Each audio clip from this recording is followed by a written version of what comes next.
오늘 이제 41과에 들어왔는데요. 그리스도의 방법, 성례에 대해서 생각하는데요.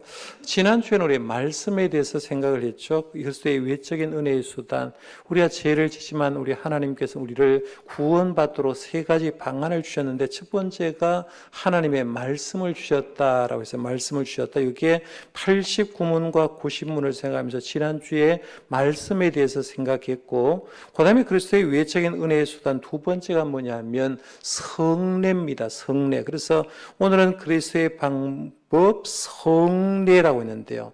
성례의 말 뜻이 뭐예요? 성례요. 성례한다. 성례라고 했는데 거룩한 예식이란 뜻입니다. 그래서 성례식이란 말은 거룩한 예식이다라는 이런 뜻인데요.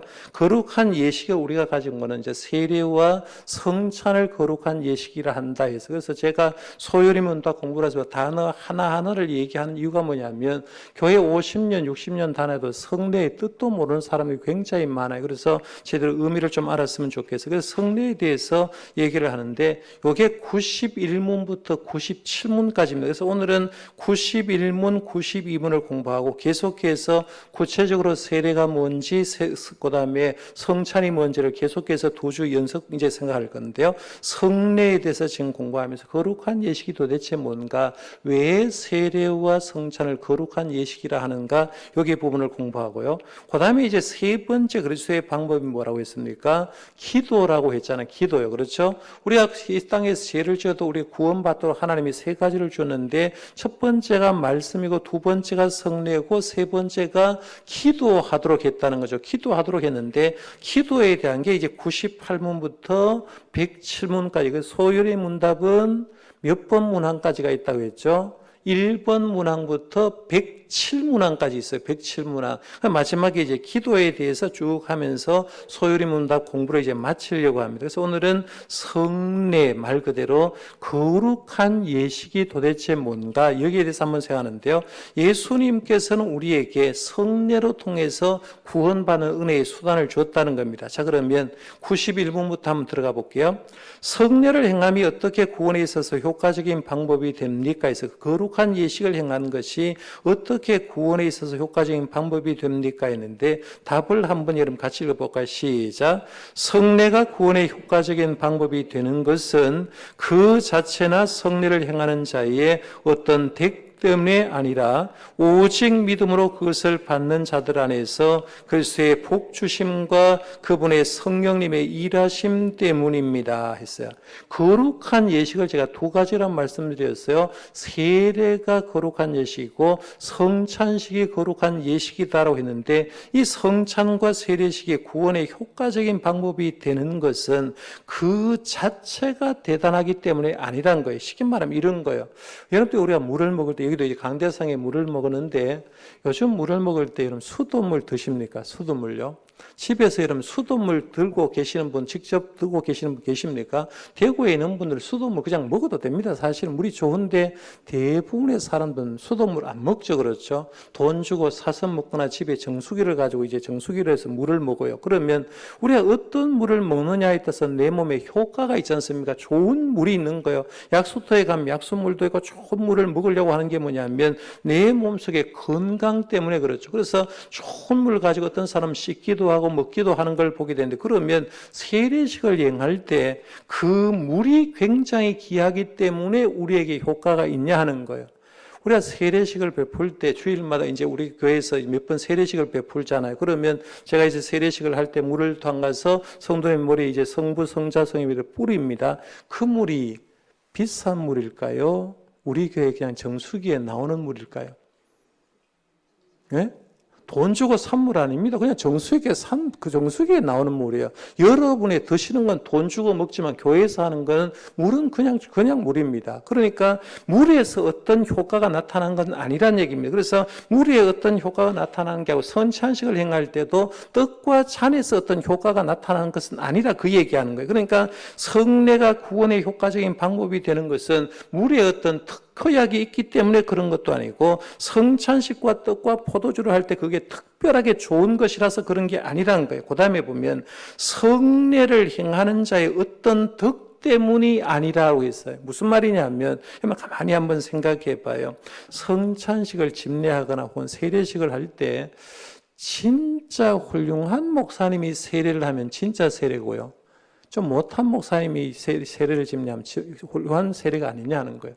성찬식을 거행할 때 진짜 훌륭하다 생각하는 목사님이 성찬식을 집례하면 거기에 더 효과적인 역사가 일어나고 그냥 보통 문명의 목사님이 역사하게 되면 거기에 역사가 일어나지 않는 거 아니라는 겁니다. 그러니까 성찬을 집례하는 사람의 수준이 어떠냐에 따라서도 그게 효과가 달라지는 건 아니라는 얘기입니다. 그러니까 누가 하든지 관계없다는 거예요. 그래서 성례를 행하는 자의 어떤 덕 때문이 아니다라고 했습니다. 그런데 그 효과가 있는 이유가 뭐냐 하면 그 다음 보십시오.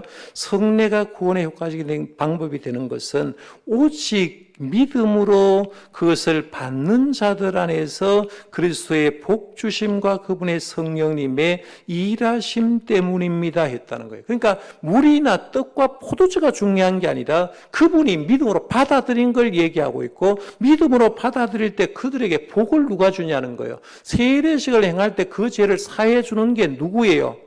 성부, 성자, 성령의 이름으로 세례 주노라 했잖아요. 어떤 목사가 아무리 훌륭한 목사도 내가 내 이름으로 세례 준다는 목사 본 적이 있습니까? 전부 다 성부, 성자, 성령의 이름으로 세례를 주노라로 했듯이 주님께서 복례를 주는 거예요. 그래서 그분의 성령님의 일하심 때문에 우리는 그 성례가 복이 있다라고 얘기한다는 거죠. 그러니까 성례 행함이 어떻게 구원에 있어 효과적인 방법이 됩니까? 라고 했을 때 믿음으로 그것을 받는 자들 안에서 그리스도의 복주심과 그분의 성령님의 일하심 때문이다. 그러니까 믿음으로 받아들이면 우리 주님 성삼위 하나님께서 그 세례를 통해서 죄를 씻어주시고 주님께서 그 사람에게 나타나신다. 그 얘기를 하는 거예요.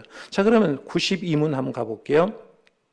성례란 무엇입니까? 하고 해서 자, 답을 한번 보겠습니다. 같이 한번 읽어봅니다. 시작. 성례는 그리스도에 의해 세워진 거룩한 예식인데 이 안에는 눈에 보이는 표시들로 인해 그리스도와 새 언약의 유익들이 믿는 자들에게서 다시 나타나고 인쳐지고 적용되는 것입니다. 그래서 이게 보면 성례를 정리했잖아요. 성례는 거룩한 예식인데 그 거룩한 예식을 누가 세웠다는 거예요? 예수님이 세웠다는 거예요. 그리스도께 의해서 세우신 거룩한 예식이 바로 성례다라고 얘기한 거예요. 오늘 어떤 것도 마찬가지입니다. 누가 지정하느냐에 따라서 다른 거예요. 예를 들면 한번 보겠습니다.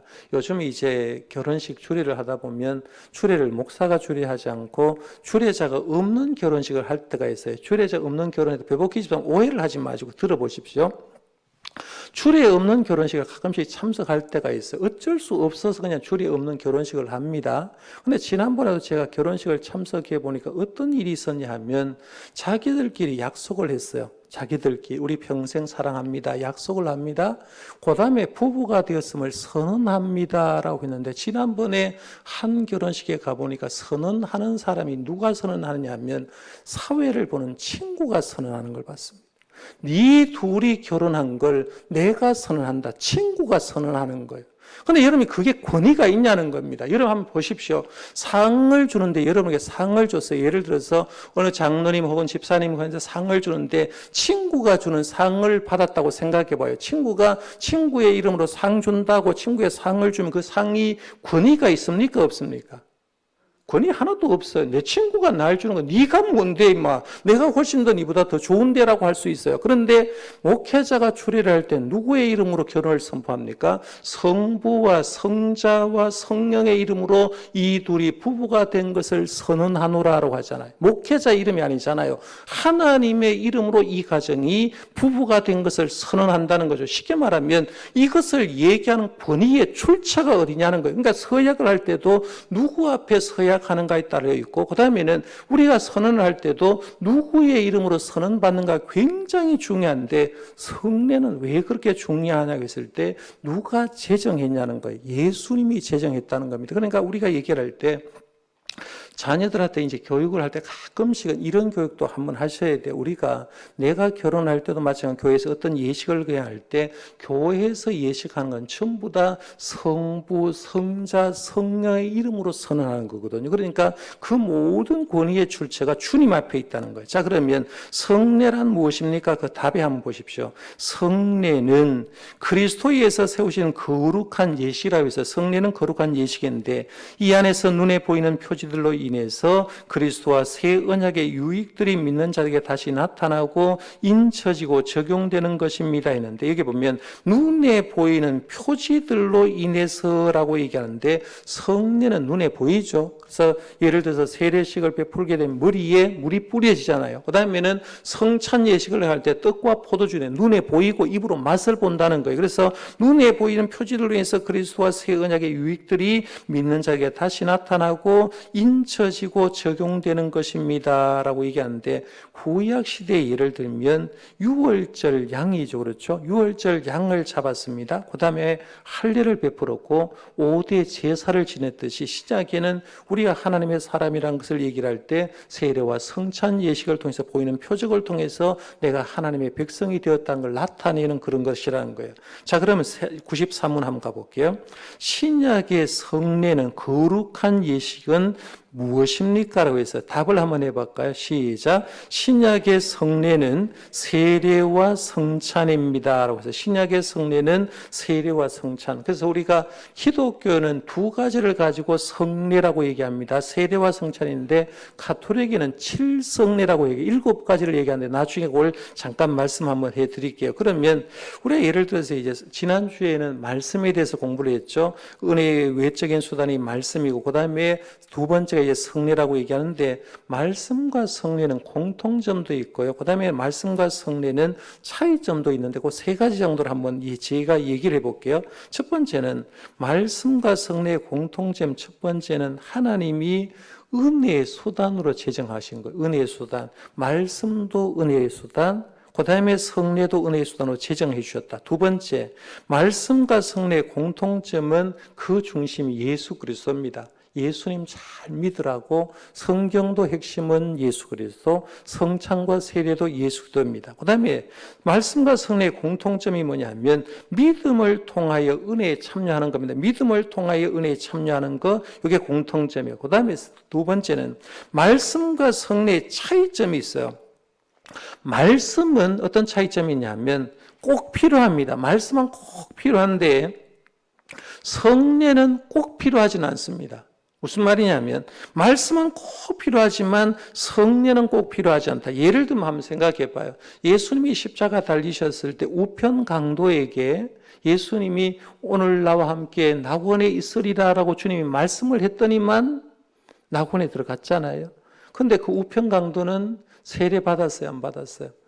안 받았죠. 성찬식 참석 안 했죠. 그럼에도 불구하고 한 그런 거예요. 그래서 말씀은 꼭 필요하지만 성례는 꼭 필요하지 않다. 두 번째는 말씀은 믿음을 발생시킬 뿐만 아니라 강화합니다. 그래서 말씀은 들으면 믿음이 생기잖아요. 그래서 말씀은 믿음을 발생시키고 믿음을 강화하는 거예요. 그러니까 내가 예수를 처음 믿을 때도 말씀을 들어서 예수 믿고 그다음에 믿음이 강해지는 것도 말씀을 들은 말씀을 계속해서 듣다 보면 믿음이 계속해서 커져가는 겁니다. 그래서 말씀은 믿음을 발생시킬 뿐만 아니라 강화하기도 하지만 성례는 믿음을 발생시키지는 못합니다. 이미 발생한 믿음을 강화할 뿐입니다. 내가 이미 믿기 때문에 성찬식을 참석하잖아요. 이해갑니까? 세례를 받은 건 내가 믿기 때문에 세례받고 성찬식을 참여한 것도 세례받은 사람만 성찬식을 참석하죠. 그래서 그들이 성찬식을 통해서 믿음을 더 강하게 할 뿐이다. 그 다음에 세 번째는 말씀은 다양한 형태로 세상을 선포할 수 있습니다. 다양하게요. 그래서 뭐 영상으로도 할 수 있고, 그죠?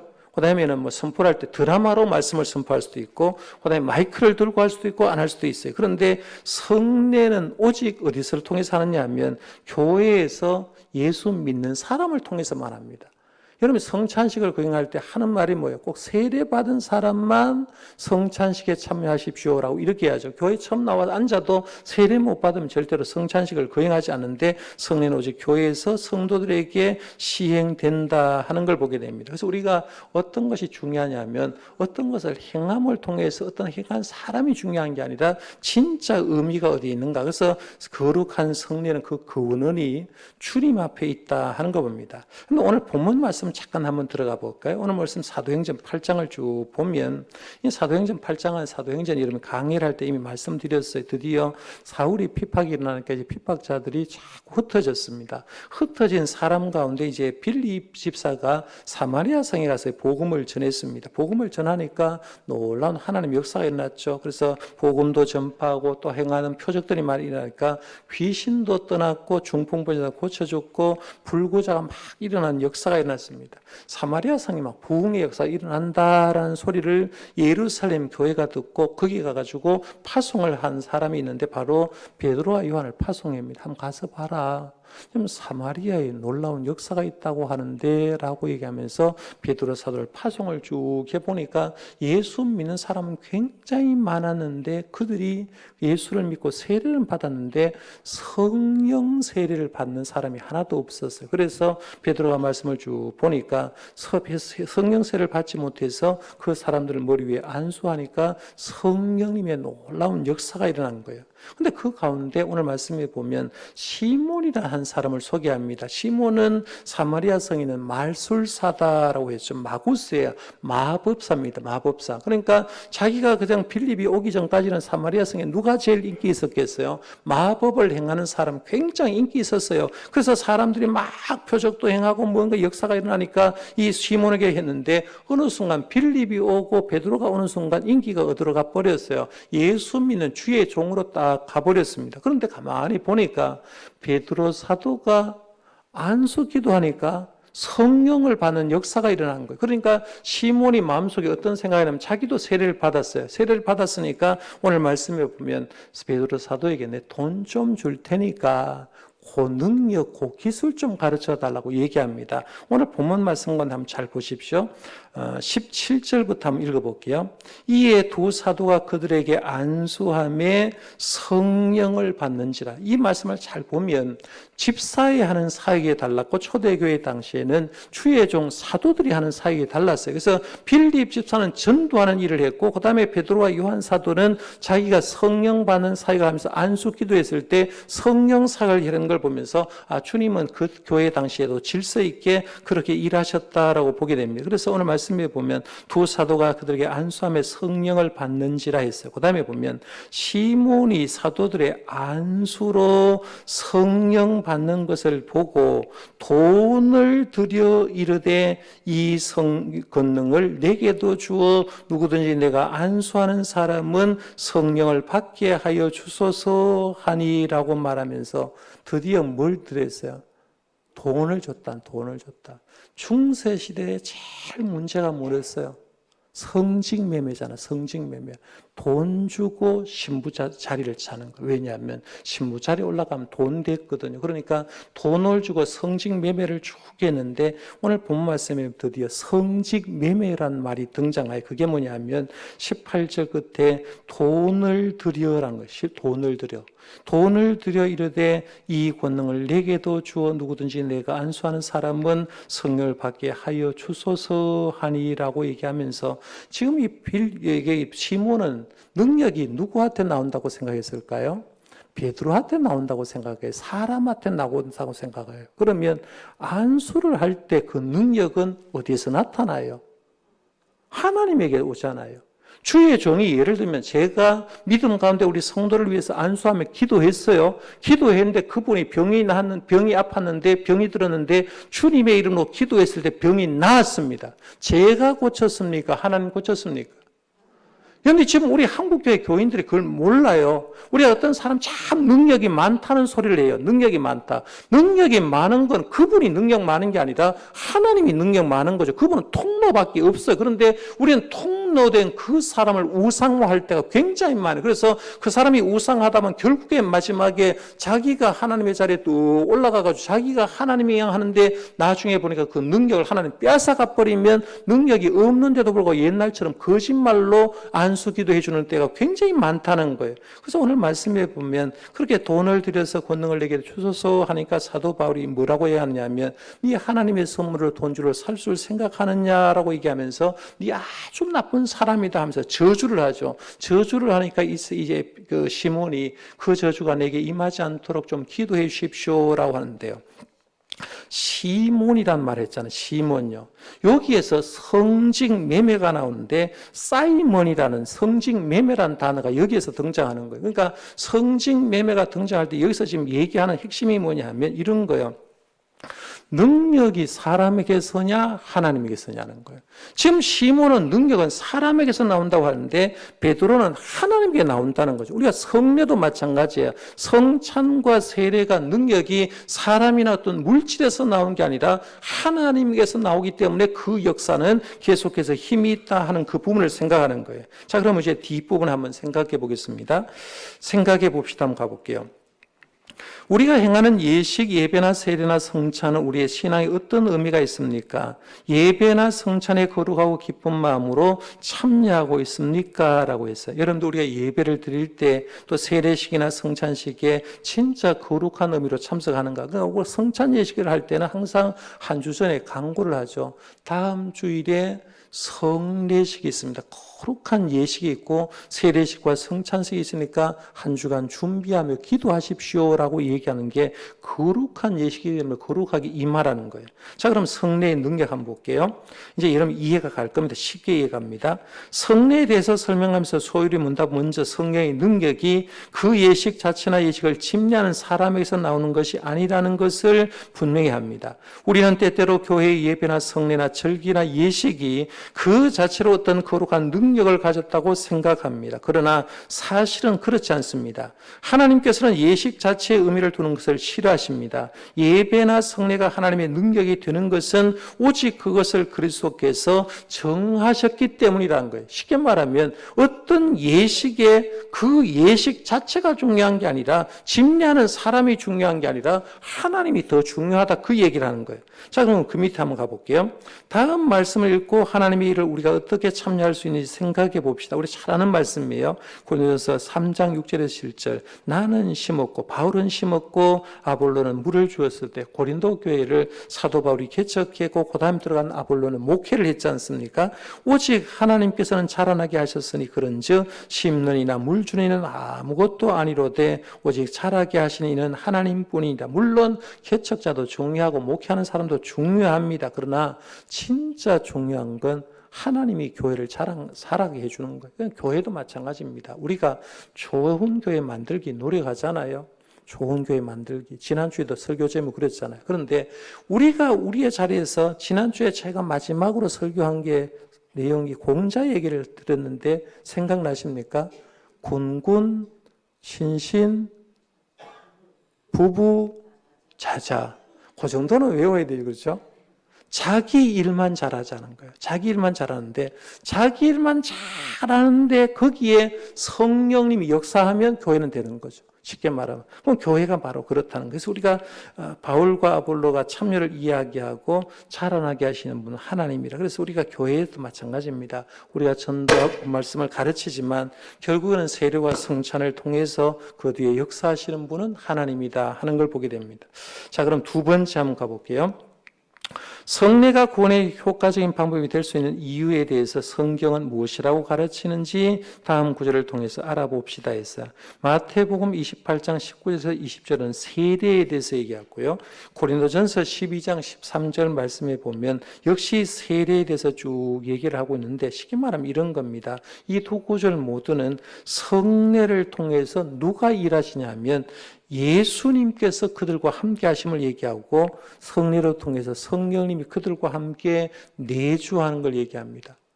세례식을 통해서 하면 성부, 성자, 성령의 이름으로 세례를 주노라라고 하면 그분은 성부, 성자, 성령의 이름이 그 속에 들어가니까 내주하는 거예요. 성찬식을 얘기할 때도 마찬가지죠. 여러분이 떡을 받고 잔을 받을 때요. 가끔씩 교회 보면 농담하는 사람이 있어요. 성찬식을 거행할 때 떡을 베풀면 아이고 네 떡은 왜 저렇게 큰데 내 떡은 적노 뭐 이런 얘기들도 할 수 있고 그다음에 교인들이 엉뚱한 얘기를 할 때가 있는데요. 절대로 그런 말을 하시면 안 됩니다. 왜냐하면 거룩한 예식에 지금 성삼위 하나님의 역사가 일어나고 예수님의 몸과 피를 기념하는 그런 자리에서 농담하시면 큰일 날 얘기가 하나님 앞에서 하기 때문에 굉장히 중요한 얘기입니다. 그래서 성령 하나님 내주하신다 하는 걸 보게 되고 항상 날마다 성삼위 하나님 우리와 함께 하심을 보여주는 게 바로 성례라는 거예요. 자, 그럼 뒤로 한번 넘어가 보겠습니다.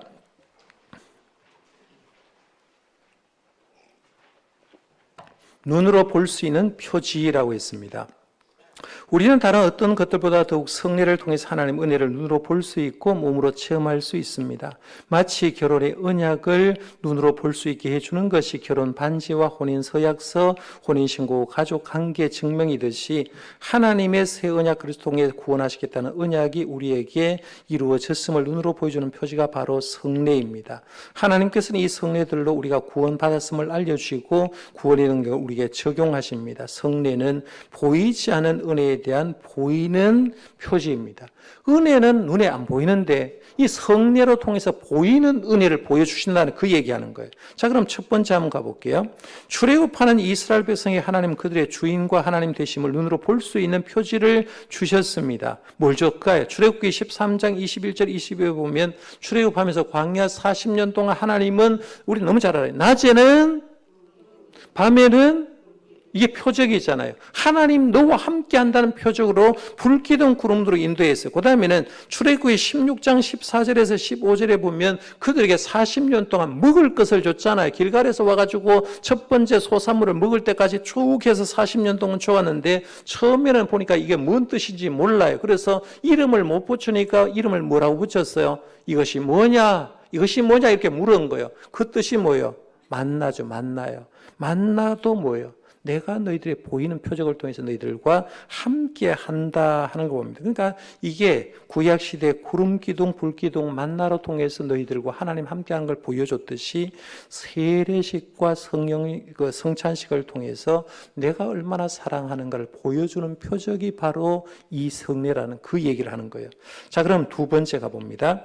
그리스도께서 정하신 성례가 우리에게 언약의 혜택을 끼치는지 다음 구절을 읽고 생각해 봅시다 해서 어떻게 우리에게 언약의 혜택을 끼치는지 창세기 17장 10절에 보면 너희 중 남자는 다 할례를 받으라 했죠. 이스라엘 백성들 할례를 받아야 되고요. 로마서 4장 11절 말씀에 봐도 그가 할례의 표를 받은 것은 이렇게 말하면서 할례에 대해서 얘기합니다. 그래서 구약시대는 이스라엘 백성들이 할례를 받음으로 나는 누구 백성이요? 하나님의 백성이라는 게 증거되는 거예요. 그러니까 하나님의 백성이라는 걸 증거할 수 있는 게 다른 걸 할 필요가 없잖아요. 남자들이 소변 보면서 확인하는 거예요. 그러니까 나는 하나님의 백성이다. 그러면 신약 시대에 우리가 하나님의 백성이라는 걸 증거해 주는 언약의 혜택이 뭐예요? 세례 받았어요? 라고 묻잖아요. 그렇죠? 교회 오면 제일 먼저 얘기하는 게 교회 얼마나 다녔어요? 묻는 게 아니라 세례 받은 지 얼마 되었어요? 묻는 거죠. 이게 내가 세례 받음으로 통해서 하나님의 백성이 되었다는 겁니다. 그 다음에 성찬 예식을 통해서 빵과 포도즙을 참여하면서 그리스도의 몸에 동참하면서 내가 그걸 통해서 하나님의 백성인 것을 증거하는 거예요. 그러니까 이 말씀을 잘 보면 그걸 통해서 우리가 느끼잖아요. 세례식을 받을 때 우리 머릿속에 부러짐으로 혹은 침례교회는 침례를 함으로 내가 완전히 예수님 안에서 죽었고 하나님의 백성이 되었다는 걸 보여주고 그 다음에는 성찬 예식을 거행하면서 떡과 잔을 대하면서 예수님을 상징하는 떡과 잔이 내 속에 들어옴으로 나는 내 입과 내 몸이 주님의 사람으로 하나님을 받아들이는 것, 그 얘기를 하는 거예요. 몸으로 느끼죠. 자, 그럼 두 가지 성례 한번 가보겠습니다. 두 가지 성례는 뭐라고 했죠? 세례와 성찬이라고 했어요. 가톨릭에는 칠성사라고 얘기합니다. 칠성사. 가톨릭에 간단하게 얘기하면 세례예요. 세례. 첫 번째 세례성사예요. 똑같아요. 그 다음에는 견진성사가 있어요. 예수 믿는 사람이 더 예수 잘 믿도록 하는 거, 더 성숙시키는 하기 위해서 성사를 베풀고, 그 다음에는 성찬성사가 있어요. 성체성사. 그 다음에 늘 여러분이 잘 알고 있는 가톨릭은 고해성사잖아. 고해성사. 요것도 거룩한 예식이거든. 고해성사.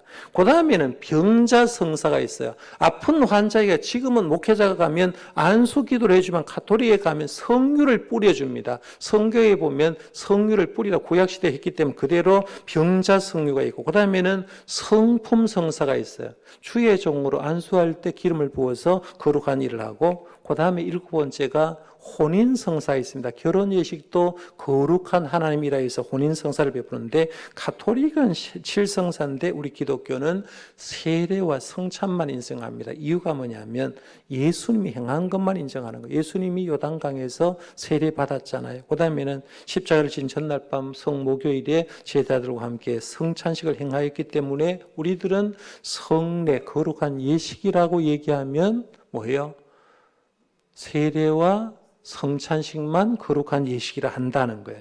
자, 그럼 다음 구절을 읽고 예수께서 어떻게 세례를 받으셨고 무슨 일이 있었는지를 이야기해 봅시다 했는데, 마가복음 1장 9절에서 11절 말씀에 보면 예수님의 세례 장면이 나오죠. 그래서 우리가 보통 하나님을 삼위일체 하나님이라고 하잖아요. 성부 하나님, 성령 하나님, 성자 하나님 이렇게 하는데, 그분이 하나다라고 하는데, 성경 속에서 삼위일체가 가장 명확하게 나타난 곳을 하나를 선택하라면 예수님이 세례를 받을 때요. 예수님이 세례 받을 때 예수님은 물 속에 들어갔다가 올라오셨죠. 그 다음에는 성령님이 비둘기같이 예수님 머리 위에 오셨고, 그 다음에는 하늘로부터 소리가 나되 나는 내 사랑하는 아들이라 내가 너를 기뻐하노라 하면서 성부 하나님의 음성이 들렸잖아요. 그 동시에 성부, 성자, 성령 하나님이 있는데, 중요한 건 예수님의 공생애는 세례부터 시작해서 공생애라고 얘기합니다. 그래서 예수님이 바로 세례를 받으셨기 때문에 오늘 우리들도 우리의 공생애, 우리가 주님을 믿고 주님의 사람이 된 게 예수님처럼 세례 받음으로 통해서 하나님의 사람의 역사가 시작되는 거예요. 그 다음에 두 번째입니다. 다음 구절을 읽고 예수님이 정하신 성찬식에 대해서 알아보고라고 얘기했는데, 성찬식 할 때 이제 제정의 말씀, 성찬식을 어떻게 제정했는데 이 구절의 말씀을 쭉 얘기합니다. 그래서 우리가 떡을 가서 축복하시고 잔을 가서 감사기도 하시고 내용을 읽어보시면 알겠고요. 목요일이죠. 그래서 예수님 마지막 만찬을 하면서 빵을 떼어가지고 이건 내 몸이다라고 말씀하셨고, 포도주를 나누면서 이건 너희를 위해 흘린 바 내 피다라고 말하면서 앞으로 너희는 하나님의 백성된 표로서 주님의 살과 피를 주님 오실 때까지 기념했으면 좋겠다라고 얘기를 하는 겁니다. 그래서 이게 바로 성례다, 성찬식이다 하는 거예요. 자, 그럼 정리해 봅시다. 한번 가봅니다. 답을 달 수 있겠죠? 성례는 그리스도께서 직접 제정하신 예식인데 두 가지가 있다고 했어요. 하나는 세례와 또 하나는 성찬입니다 했어요. 자, 그럼 실천해 봅시다 했어요. 세례와 성찬의 의미를 바로 알고 경건하게 참여합시다라고 했는데, 예수님 제정하신기 때문에 교회는 가장 귀한 날을 세례식과 성찬식이라고 얘기하면서 거행하는 거죠. 이게 보이지 않는 하나님의 은혜를 보이게 하는 것, 보이는 은혜로 바꾸는 게 바로 세례와 성찬이다 생각하고요. 다음 주에는 뭘 공부하느냐 하면 세례가 도대체 뭐냐, 세례에서 더 공부하고, 그 다음 주에는 성찬이란 뭔가 조금 더 깊게 공부할 거니까요. 몰랐던 거 여러분 한번 알았으면 좋겠습니다. 그래서 오늘 제가 정리하면 성례라고 할 때 성례의 뜻이 뭐라고 했죠? 거룩한 예식이다. 그리스도께서 제정하신 거룩한 예식이다. 이 정도만 알았으면 좋겠고요. 그 제정하는 것이 가톨릭에는 칠성례를 얘기한다면 개신교회는 세례와 성찬 두 가지만 얘기한다 생각하고요. 그 할 때마다 영적인 임재를 경험하고 또 보이는 하나님의 은혜를 경험할 수 있는 저와 여러분들 되시기를 바랍니다.